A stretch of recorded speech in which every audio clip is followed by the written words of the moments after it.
All right, we're going to discuss here the proper way to emasculate the inflorescence on a Wodyetia bifurcata. In other words, we're going to remove all of the male flowers so that this foxtail palm here can't self-seed, because our intention is to hybridize it and cross it with another compatible palm. So we've already collected some male pollen here. Put it in a bag. I'm gonna let this dry and then extract the pollen from this, and then label it Wodyetia, and then put that in the freezer and save it for the future in case I ever need pollen for a future hybrid. Stores very well in the freezer. So here you can see where this Wodyetia has entered staminate anthesis, which means the staminate flowers, the male flowers which hold all of the pollen, are starting to open up.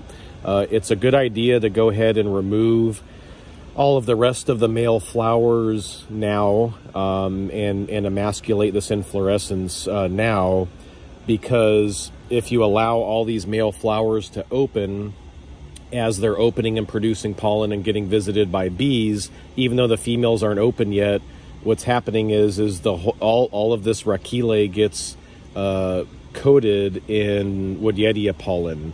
So as more males open and open and open, more bees visit them, and then you just have a bigger job on your hands later of cleaning and removing all of that male pollen that's stuck to this inflorescence here.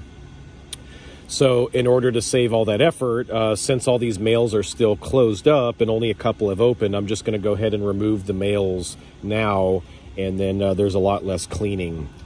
So if you can see here in the middle of the screen, all of these flowers are born in what's called triads, which means 3. So it's 2 male flowers with a female flower in the middle. So that one right there will eventually become a female flower. There's another female flower there, flanked by 2 males on either side.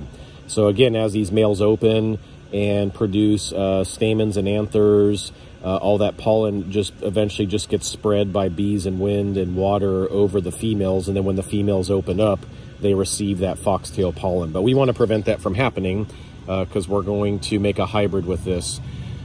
A very important thing to know in palm morphology and anatomy is that with almost all palms, the first 2/3 of each rachile contains the females, and typically in almost every circumstance, it's called distal or furthest third of the rachile is going to be all males. And you can see, I don't know if you can see there or not, the last female out is right here.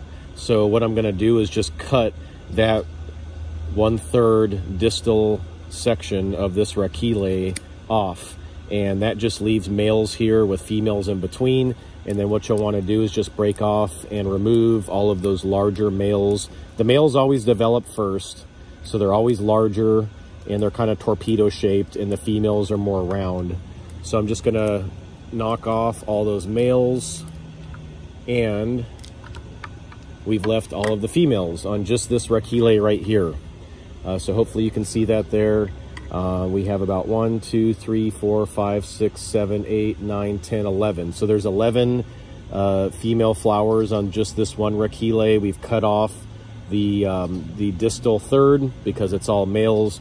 There's 11 females left over. All these little caps will fall off, and you'll just be left with these 11 females, and they will get bigger and bigger and bigger, and eventually they'll look kind of like a small rose, if you think of a red rose, and then R-O-S-E, and then the tip of them will open up and become receptive, and that's called pistillate anthesis, and that's when they're ready to receive the donor pollen. So all I'm going to do is go through this whole inflorescence and do the snip, and then remove the males, and then we can go from there. But that's pretty much how you emasculate this inflorescence, and excuse me, just about every other one in the palm kingdom for monoecious palms. This is a monoecious palm, meaning it has male and female. It can make its own seed. It doesn't need another palm in order to make seed.